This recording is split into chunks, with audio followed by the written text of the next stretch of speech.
الحديث 72 عن أنس رضي الله عنه قال: قدم النبي صلى الله عليه وسلم المدينة، فنزل أعلى المدينة في حي يقال لهم بنو عمرو بن عوف، فأقام النبي صلى الله عليه وسلم فيهم 14 ليلة، ثم أرسل إلى بني النجار، فجاءوا متقلدين السيوف، فكأني أنظر إلى النبي صلى الله عليه وسلم على راحلته، وأبو بكر رضي الله عنه ردفه، وملأ بني النجار حوله، حتى ألقى رحله بفناء أبي أيوب، وكان يحب أن يصلي حيث أدركته الصلاة، ويصلي في مرابض الغنم، وأنه أمر ببناء المسجد، فأرسل إلى ملأ بني النجار فقال: يا بني النجار، ثامنوني بحائطكم هذا. قالوا: لا والله، لا نطلب ثمنه إلا إلى الله تعالى. قال أنس: فكان فيه ما أقول لكم قبور المشركين، وفيه خرب، وفيه نخل، فأمر النبي صلى الله عليه وسلم بقبور المشركين فنبشت،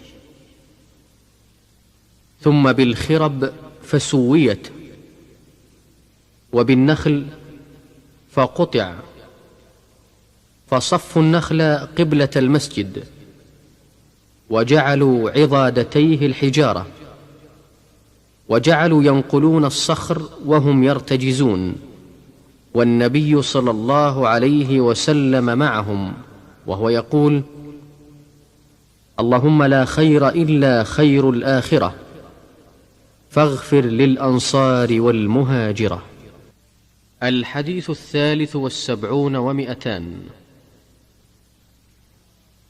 عن ابن عمر رضي الله عنهما أنه كان يصلي على بعيره، وقال: رأيت النبي صلى الله عليه وسلم يفعله. الحديث 74 عن أنس رضي الله عنه قال: قال النبي صلى الله عليه وسلم: عرضت علي النار وأنا أصلي. الحديث 75 عن ابن عمر رضي الله عنهما عن النبي صلى الله عليه وسلم قال: اجعلوا في بيوتكم من صلاتكم، ولا تتخذوها قبورا. الحديث 76 عن عائشة وابن عباس رضي الله عنهم قال: لما نزل برسول الله صلى الله عليه وسلم، طفق يطرح خميصة له على وجهه، فإذا اغتم بها كشفها عن وجهه، فقال وهو كذلك: لعنة الله على اليهود والنصارى، اتخذوا قبور أنبيائهم مساجد، يحذر ما صنعوا. الحديث 77 عن عائشة رضي الله عنها أن وليدة كانت سوداء لحي من العرب، فأعتقوها فكانت معهم. قالت: فخرجت صبية لهم عليها وشاح أحمر من سيور. قالت: فوضعته أو وقع منها، فمرت به حديات وهو ملقى، فحسبته لحما، فخطفته. قالت: فالتمسوه فلم يجدوه. قالت: فاتهموني به، فطفقوا يفتشون حتى فتشوا قبلها. قالت: والله إني لقائمة معهم إذ مرت الحديات فألقته. قالت: فوقع بينهم. قالت: فقلت: هذا الذي اتهمتموني به زعمتم وأنا منه بريئة، وهو ذا هو. قالت: فجاءت إلى رسول الله صلى الله عليه وسلم فأسلمت. قالت عائشة رضي الله عنها: فكان لها خباء في المسجد أو حفش. قالت: فكانت تأتيني فتحدث عندي. قالت: فلا تجلس عندي مجلسا إلا قالت: ويوم الوشاح من أعاجيب ربنا، ألا إنه من بلدة الكفر أنجاني.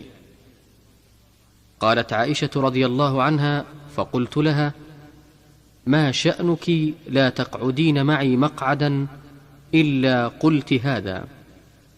قالت: فحدثتني بهذا الحديث. الحديث 78 عن سهل بن سعد رضي الله عنه قال: جاء رسول الله صلى الله عليه وسلم بيت فاطمة رضي الله عنها فلم يجد عليا في البيت، فقال: أين ابن عمك؟ قالت: كان بيني وبينه شيء فغاضبني، فخرج فلم يقل عندي. فقال النبي صلى الله عليه وسلم لإنسان: انظر أين هو.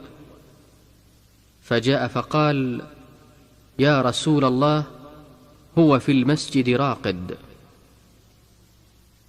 فجاء رسول الله صلى الله عليه وسلم وهو مضطجع، قد سقط رداؤه عن شقه وأصابه تراب.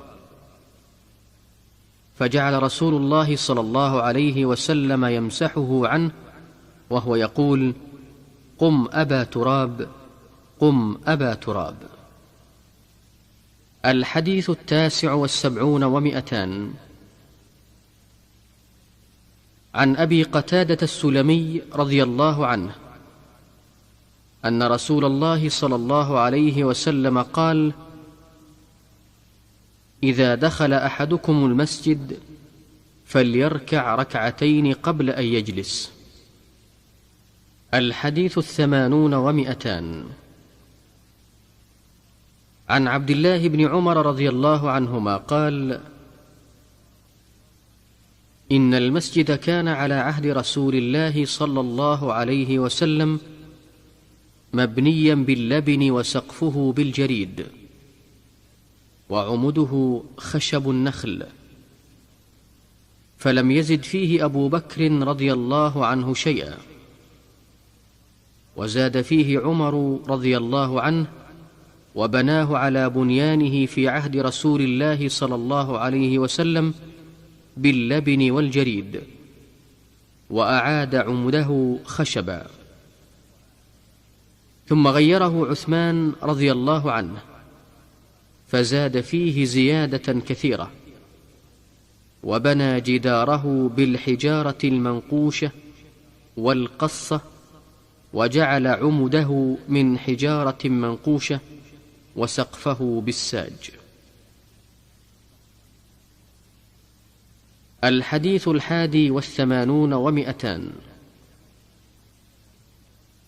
عن أبي سعيد الخدري رضي الله عنه أنه كان يحدث يوما حتى أتى على ذكر بناء المسجد فقال: